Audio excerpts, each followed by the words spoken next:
2024 medical പ്രവേശനത്തിനുള്ള NEET പരീക്ഷയുടെ grace മാർക്കിൽ ആരോപണമുയർന്നവരുടെ പരീക്ഷാ ഫലം റദ്ദാക്കുന്നതായി കേന്ദ്ര സർക്കാർ.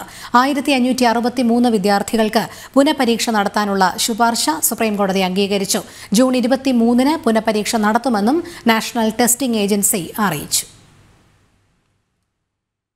ഈ വർഷത്തെ മെഡിക്കൽ പ്രവേശനത്തിനുള്ള നീറ്റ് പരീക്ഷയിൽ ഗ്രേസ് മാർക്ക് അനുവദിച്ചതിൽ അപാകതയുണ്ടെന്ന് ചൂണ്ടിക്കാട്ടിയുള്ള ഹർജി പരിഗണിക്കവെയാണ് ഗ്രേസ് മാർക്ക് ലഭിച്ചവരുടെ പരീക്ഷാഫലം റദ്ദാക്കുന്നതായി കേന്ദ്ര സർക്കാർ സുപ്രീംകോടതിയെ അറിയിച്ചത്.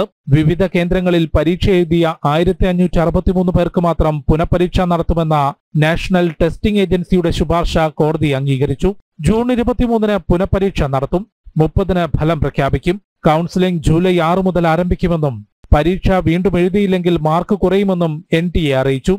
लेकिन मैं विद्यार्थियों को मुख्यतः और अभिभावकों को आश्वस्त करना चाहूंगा, भारत सरकार और उसकी इंस्ट्रूमेंट NTA कमिटेड है बच्चों को ट्रांसपेरेंट तरीका से अपनी संतुष्टि से न्याय देने के लिए. इस बार 24 लाख बच्चे सक्सेसफुली एग्जामिनेशन भी दिए हैं. നീറ്റ് പരീക്ഷയുടെ സുതാര്യത ഉറപ്പാക്കുന്നതിനായി പ്രത്യേക കമ്മീഷന്റെ നിർദ്ദേശപ്രകാരമാണ് തീരുമാനമെന്നും നാഷണൽ ടെസ്റ്റിംഗ് ഏജൻസി വ്യക്തമാക്കി. മെയ് 5-ന് നടന്ന നീറ്റ് പരീക്ഷയിൽ സമയക്രമം കൃത്യമായി ലഭിക്കാതിരുന്നവർക്ക് ഗ്രേസ് മാർക്ക് നൽകിയതിലും ചോദ്യപേപ്പറുമായി ബന്ധപ്പെട്ടും അപാകതയുണ്ടെന്നാരോപിച്ചുള്ള ഹർജിയാണ് സുപ്രീംകോടതി പരിഗണിച്ചത്. ജനം, ഡൽഹി.